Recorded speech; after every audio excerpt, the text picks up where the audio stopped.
கொடுக்கும் தேவனுக்கு கோடி கோடி ஸ்தோத்திரம். எனக்கு வாழ்வளிக்கும் இயேசு ராஜாவுக்கு வாழ்நாள் எல்லாம் ஸ்தோத்திரம். கர்த்தருடைய மகா பரிசுத்த நாமம் மகிமையடைவதா.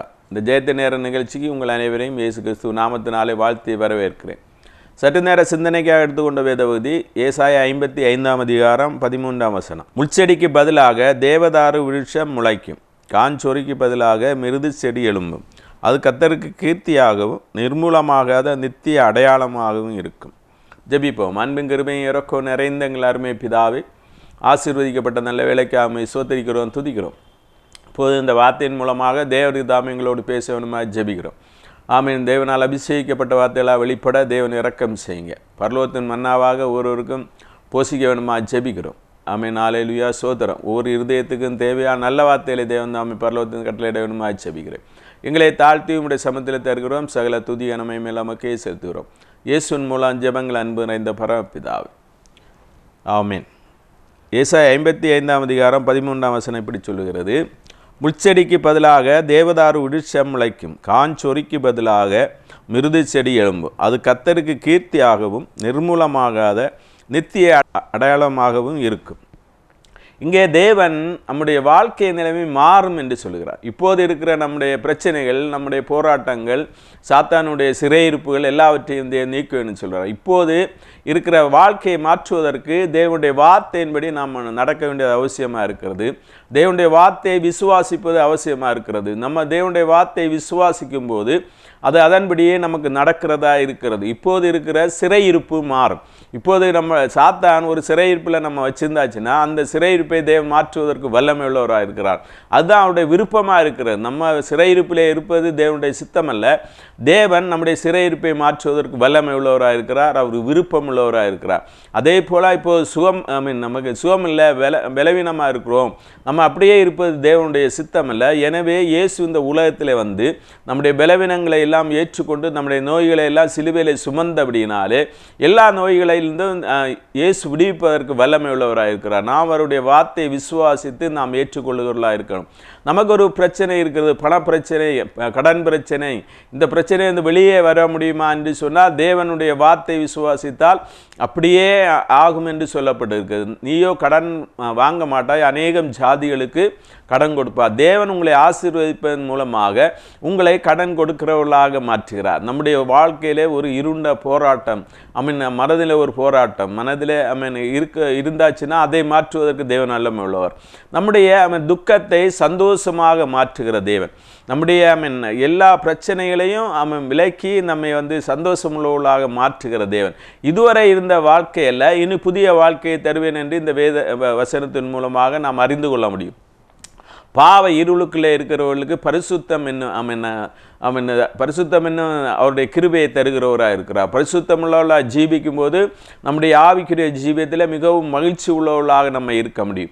இப்படியாக ஒவ்வொரு விஷயங்கள்லையும் தேவன் நம்மை ஆசீர்வதிக்கிறவர்களாக இருக்கிறார். நம்முடைய ஆவிக்குரிய ஜீவியத்தில் இன்றைக்கு கட்டப்பட்ட நிலைமையில, முடக்கப்பட்ட நிலைமையில, ஆவிக்குரிய ஜீவியத்தில் முன்னேற முடியாமல் இருக்கிற நிலைமையை தேவன் மாற்றுவதற்கு வல்லமை உள்ளவராக இருக்கிறார். அவருடைய வசனத்தை விசுவாசித்தா போரும், விசுவாசிக்கிறவனுக்கு அதன்படியே ஆகிறதா இருக்கிறது. எனவே முள்செடி இருந்த இடத்திலே அதற்கு பதிலாக தேவதாரு விருட்சம் முளைக்கும் என்று சொல்லப்பட்டிருக்கிறது. முள்செடி ஒன்றுக்கும் பிரயோஜனம் இல்லாது, அது இருக்கிற இடமும் அதுக்கு வந்து இடைஞ்சலாக இருக்கிறோம், மற்றவங்களுக்கு இடைஞ்சலாக இருக்கிறது. நம்முடைய வாழ்க்கை அப்படி இருக்கலாம். இன்றைக்கு நமக்கும் பிரயோஜனம் இல்லாமல் அடுத்தவங்களுக்கும் பிரயோஜனம் இல்லாத ஒரு வாழ்க்கை போல நம்முடைய வாழ்க்கை இருந்தாலும் அந்த வாழ்க்கையை பிரயோஜனமுள்ள வாழ்க்கையாக மாற்றுகிற தேவன் மற்றவங்களுக்கும் நமக்கும் பிரயோஜனம் உள்ள வாழ்க்கையாக நம்முடைய வாழ்க்கையை மாற்றுகிறார். முள்செடிக்கு பதிலாக தேவதாரு விருட்சம் முளைக்கும். தேவனுக்கு நம்ம பிரயோஜனம் உள்ளவர்களாக, தேவனுடைய பணிவிடைகளிலே நம்ம பிரயோஜனம் உள்ளவர்களாக நம்மை மாற்றுகிறவராக இருக்கிறார். அதுபோக காஞ்சொறிக்கு பதிலாக மிருது செடி எழும்பும், அது கர்த்தருக்கு கீர்த்தியாகவும் நிர்மூலமாகாத நித்திய அடையாளமாக இருக்கும். இப்போ வந்து வாழ்க்கையை மாறுகிறது. ஒன்றுக்கும் பிரயோஜனம் இல்லாதவர்களை அவர் கர்த்தருக்கு கீர்த்தியாகவும் கர்த்தருக்கு பிரயோஜனம் உள்ள பாத்திரமாக அவர் நம்மை மாற்றுகிற தேவன். நம்ம மற்றவங்களுக்கு பிரயோஜனம் உள்ளவர்களாக, கர்த்தருக்கு மகிமையை கொண்டு வருகிறவர்களாக, கர்த்தருக்கு கீர்த்தியை கொண்டு வருகிறவர்களாக, கர்த்தருக்கு புகழ்ச்சியை கொண்டு வருகிறவர்களாக நம்மை மாற்றுகிற தேவன்.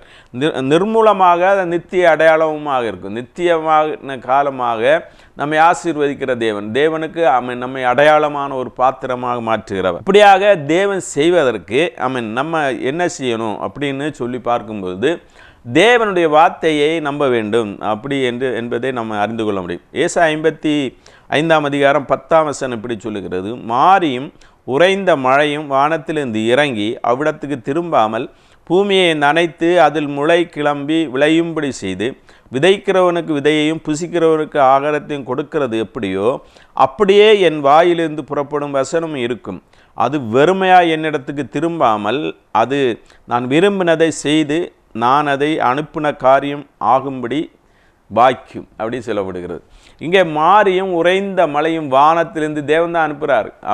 கண்மலையும் பனியும் எல்லாம் தேவனுடைய பண்டக சாலையில் இருக்கிறது. அங்கேருந்து தான் தேவன் அனுப்புகிறார் என்று சொல்லப்பட்டிருக்கிறது. எனவே அந்த மாரியும் உறைந்த மழையும் வானத்திலிருந்து இறங்கி வருகிறது.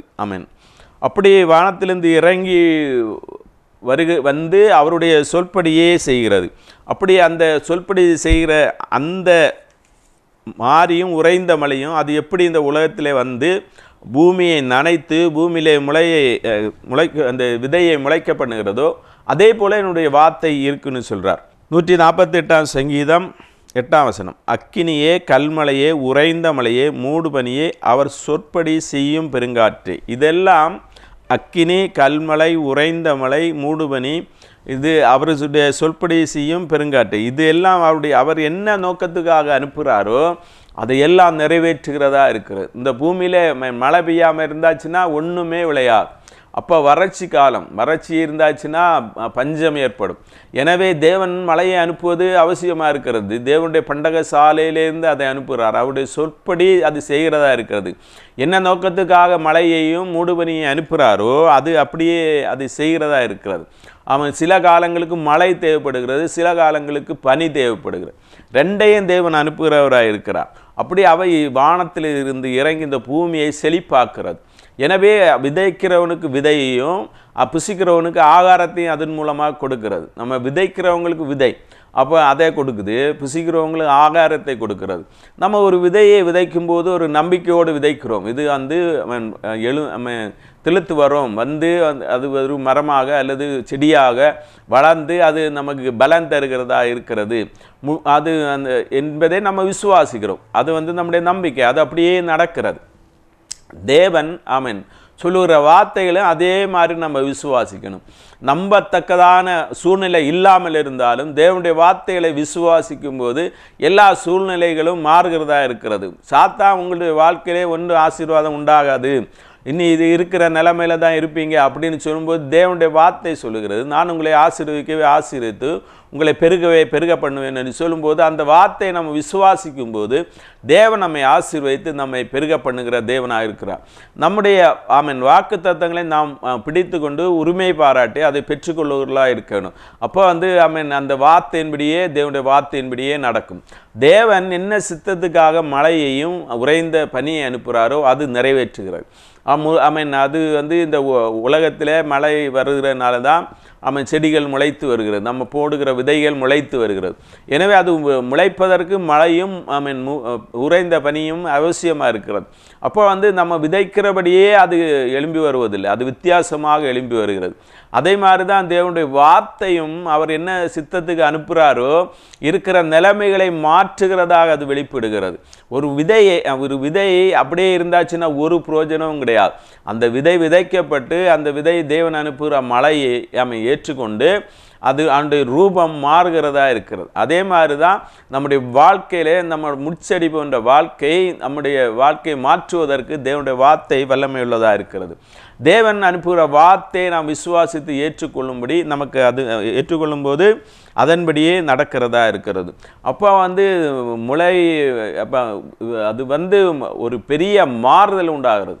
நம்ம விதைக்கிற விதை மண்ணுக்குள்ளே போய் அது தண்ணியை ஈர்த்து அது மாறி வளர்ந்து வரும்போது பெரிய மாறுதல் அந்த விதைக்கு உண்டாகிறது. அதே மாதிரி தான் தேவனுடைய வார்த்தையை நம்ம விசுவாசிக்கணும். தேவனுடைய ஒவ்வொரு வார்த்தையும் வல்லமை உள்ளதாக இருக்கிறது. தேவன் ஆதியிலே எல்லாவற்றையும் வார்த்தையினாலே சிருஷ்டித்தார். அவர் சொன்னபடியே ஆயிற்று. அவர் என்ன சொன்னாரோ அந்த வார்த்தை, தேவனுடைய வார்த்தை அவருடைய வார்த்தையின்படியே ஆயிற்று. அவருடைய வார்த்தை அப்படியே பலித்தது.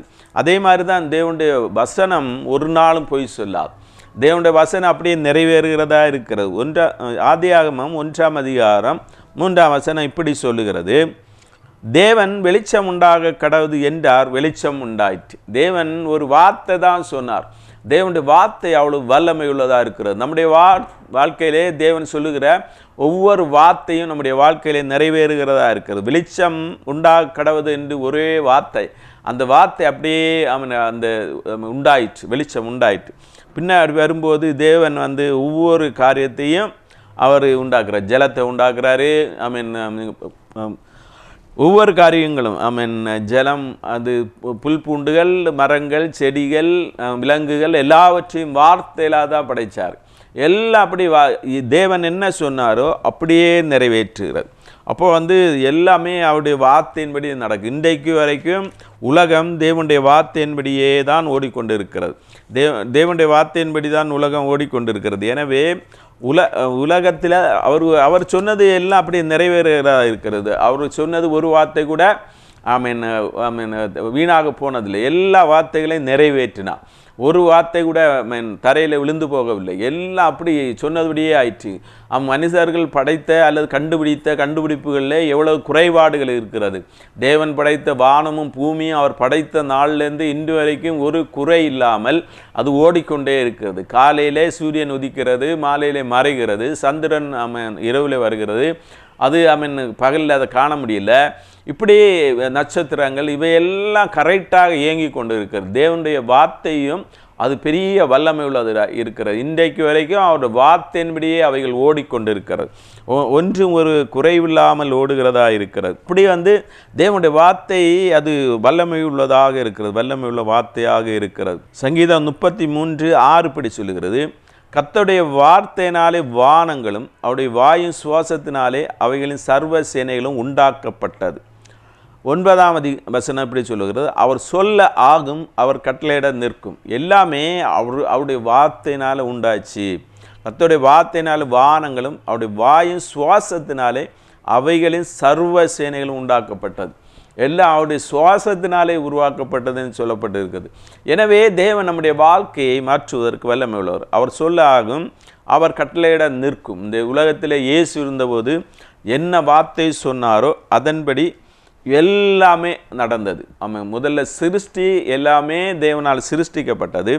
அவை எல்லாமே தேவனுடைய வார்த்தையினாலே சிருஷ்டிக்கப்பட்டது.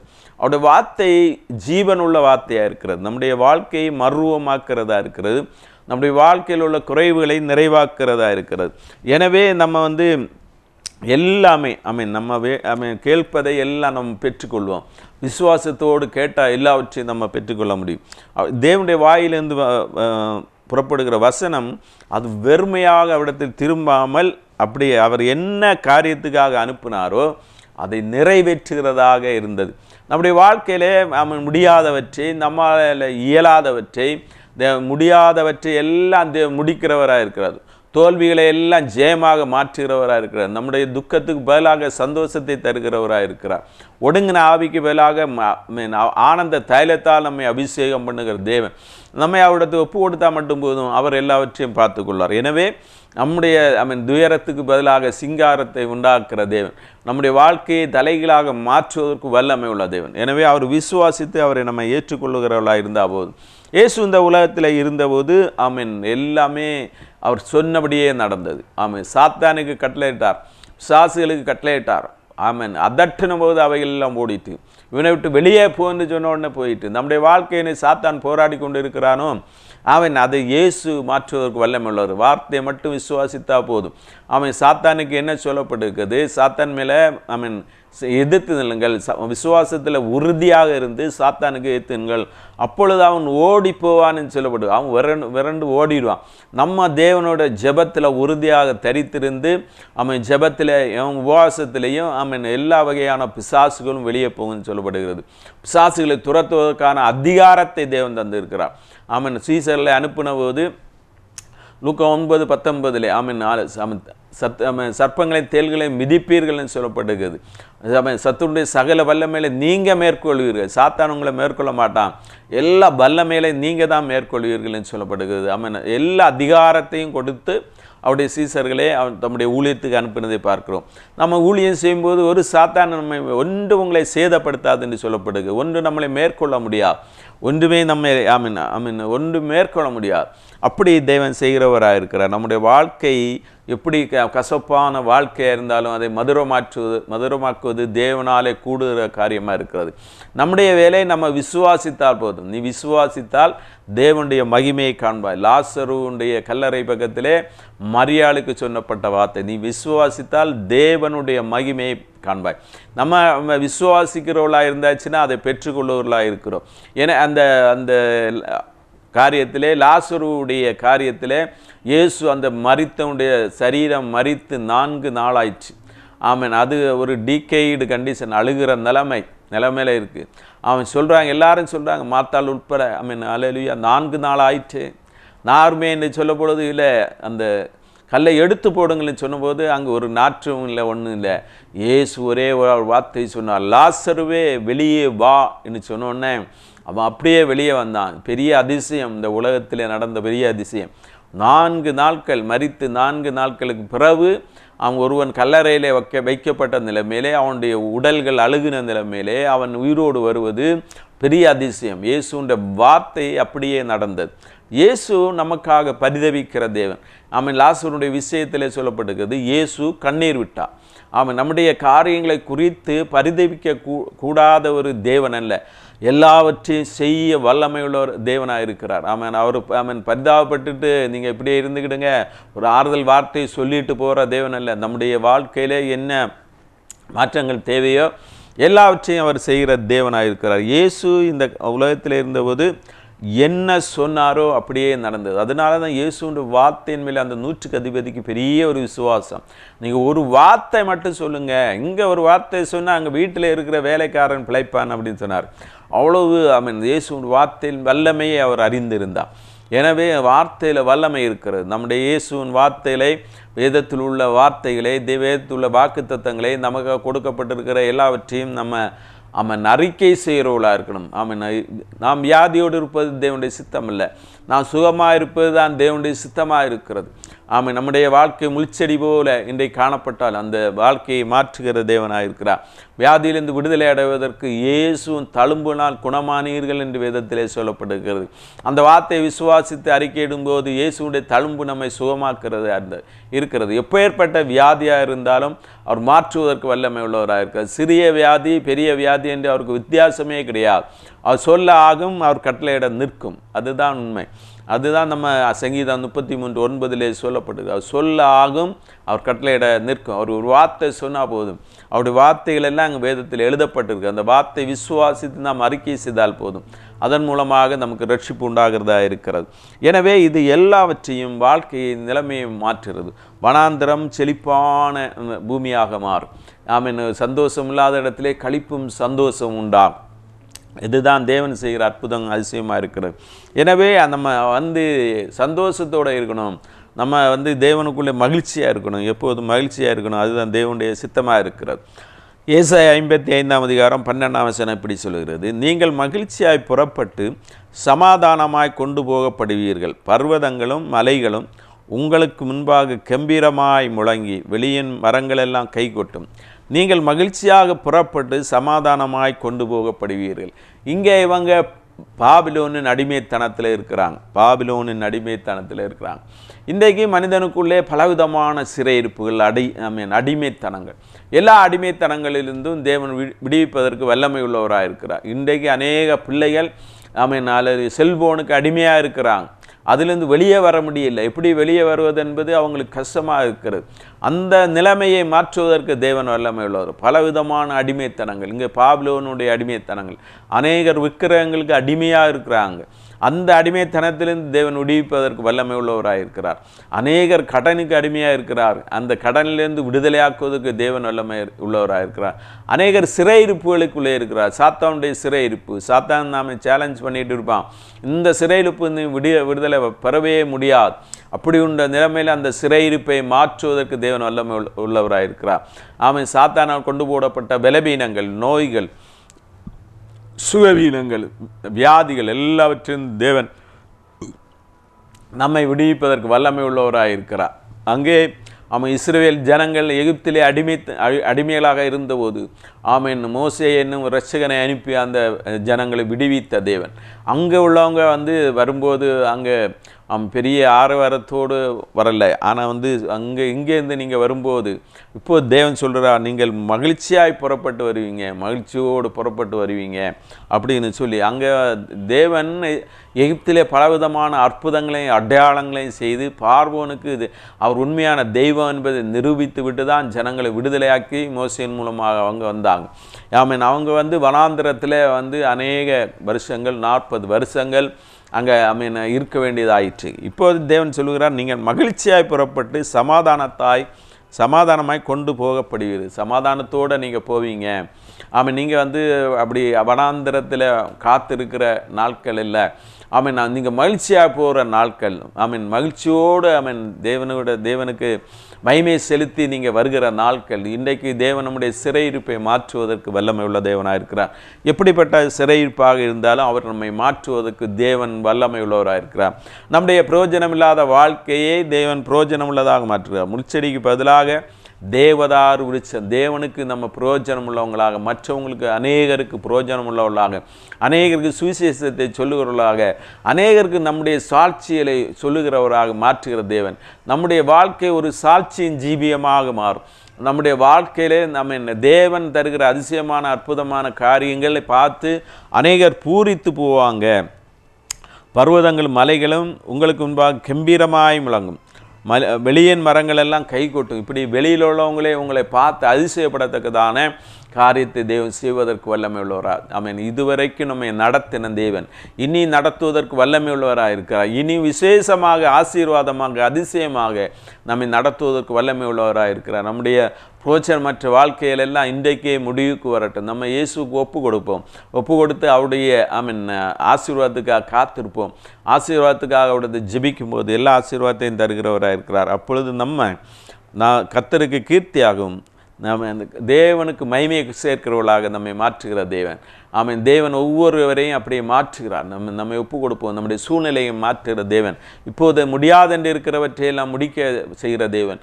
அவர் வல்லமையுள்ளவராக இருக்கிறார். இன்னும் அதிகமாக தேவனுடைய வசனங்களை தியானித்து அதை ஏற்றுக்கொள்வோம். சத்தியத்தை அறிவீர்கள், சத்தியம் உங்களை விடுதலையாக்கும். இப்படி தேவனிடத்தில் நெருங்கி ஜீவிப்போம், அதிகமாக ஜெபிப்போம். தேவனை அதிகமாக விசுவாசிப்போம். தேவன் பெரிய காரியங்களை செய்வார். தேவன் தாம் இந்த வார்த்தையை ஆசீர்வதிப்பாராக. இதுவரை செய்த செயல்களுக்காக இயேசுவே உமக்கு ஸ்தோத்திரம், இயேசுவே உமக்கு ஸ்தோத்திரம். இதுவரை செய்த செயல்களுக்காக இயேசுவே உமக்கு ஸ்தோத்திரம், இயேசுவே உமக்கு ஸ்தோத்திரம். உபர்நிலமாக இருந்த என்னை விளை நிலமாக மாற்றிய உம்மை, உபர்நிலமாக இருந்த என்னை விளை நிலமாக மாற்றிய உம்மை, அலைகடல் அலைந்து ஓய்கின்ற வரையில், அலைகடல் அலைந்து ஓய்கின்ற வரையில் நாவினால் புகழ்ந்து பாடுவேன் நன்றி, நாவினால் புகழ்ந்து பாடுவேன் நன்றி. இதுவரை செய்த செயல்களுக்காக இயேசுவே உமக்கு ஸ்தோத்திரம், இயேசுவே உமக்கு ஸ்தோத்திரம். தனிமரமாக இருந்த என்னை கனிமரமாக மாற்றிய உம்மை, தனிமரமாக இருந்த என்னை கனிமரமாக மாற்றிய உம்மை, திசைகளும் கோள்களும் அசைகின்ற வரையில், திசைகளும் கோள்களும் அசைகின்ற வரையில் இன்னிசை முழங்கியே பாடுவேன் நன்றி. இன்னிசை முழங்கியே பாடுவேன் நன்றி. இதுவரை செய்த செயல்களுக்காக இயேசுவே உமக்கு ஸ்தோத்திரம். இயேசுவே உமக்கு ஸ்தோத்திரம். சித்தம் செய்திட அழைத்தவர் நீரே, சொந்தமாய் என்னையே ஏற்றுக்கொள்வீரே. சித்தம் செய்திட அழைத்தவர் நீரே, சொந்தமாய் என்னையே ஏற்றுக்கொள்வீரே. சோர்விலும் தாழ்விலும் சோதனையாவிலும், சோர்விலும் தாழ்விலும் சோதனையாவிலும் தாங்கி நீர் தயவாய் பாடுவேன் நன்றி. தாங்கி நீர் தயவாய் பாடுவேன் நன்றி.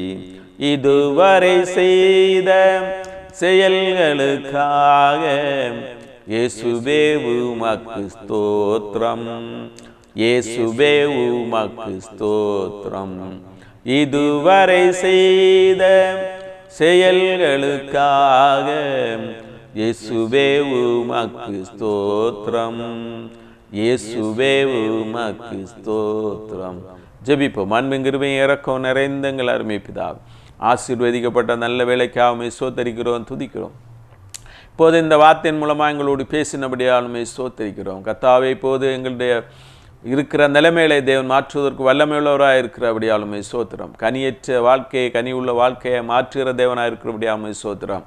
ஆமென். மற்றவங்களுக்கும் அல்லேலூயா, தனக்கும் பிரயோஜனமில்லாத வாழ்க்கையிலே பிரயோஜனமுள்ளதாக மாற்றுகிற தேவனாக இருக்கிறபடியாக ஸ்தோத்திரம். அநேகருக்கு உம்மை சொல்லத்தக்கதான கிருபையை தருகிறபடியாலும் உமக்கு ஸ்தோத்திரம். உமது நாமத்துக்கு மகிமையை சேர்க்க தேவன் இரக்கம் செய்கிறபடியாலும் ஸ்தோத்தரிக்கிறோம், துதிக்கிறோம். இப்போது இந்த ஜெபத்தில் பங்கொண்ட ஒவ்வொருவரையும் தேவன் தாமை ஆசீர்வதிக்க வேணுமா ஜெபிக்கிறோம். பலவிதமான தேவையிலோடு ஜெபித்து கொண்டு இருக்கிற ஜனங்களுக்கு எல்லா தேவையிலையும் தேவன் தாமை சந்தித்து கொடுக்க வேணுமா ஜெபிக்கிறோம். வியாதியோடு இருக்கிறவர்களுக்கு தேவன் தாமை விடுதலை கட்டளையிட வேணுமா ஜெபிக்கிறோம். உம்முடைய தழும்புகளால் சுகமுண்டா வேணுமா ஜெபிக்கிறோம். சாத்தானுடைய கட்டில் இருக்கிறவர்களை தேவன் அதிசயமாக விடுவிக்க வேணுமா ஜெபிக்கிறோம். பலவிதமான மன போராட்டங்களோடு இருக்கிற ஜனங்களை விடுதலையாக்க வேணுமா ஜெபிக்கிறோம். உடைய விடுவிக்கும் கரம் வெளிப்பட வேணுமா ஜெபிக்கிறோம். ஒவ்வொருவரும் ஜெயமுள்ள கிறிஸ்திய ஜீவியம் செய்ய கிருபை கொடுக்க வேணுமா ஜெபிக்கிறோம். கத்தா, இன்னும் அதிகமாக ஆவிக்குரிய ஜீவியத்தில் முன்னேறி ஜீவிக்க பலன் கொடுக்க வேணுமா ஜெபிக்கிறோம். ஆமென். ஆண்டவராய தெய்வமே ஸ்தோத்திரம். எங்களை தாழ்த்தி உம்முடைய சமத்திலே தருகிறோம். சகல துதி கனமையுமே எல்லாம் உமக்கே செலுத்துகிறோம். இயேசுவின் மூலம் ஜெபங்கள் அன்பிறைந்த பரமபிதாவே, ஆமென். ஜெயம் கொடுக்கும் தேவனுக்கு கோடி கோடி ஸ்தோத்திரம். வாழ்வழிக்கும் இயேசு ராஜாவுக்கு வாழ்நாள் எல்லாம் ஸ்தோத்திரம். ஜெயம் கொடுக்கும் தேவனுக்கு கோடி கோடி ஸ்தோத்திரம்.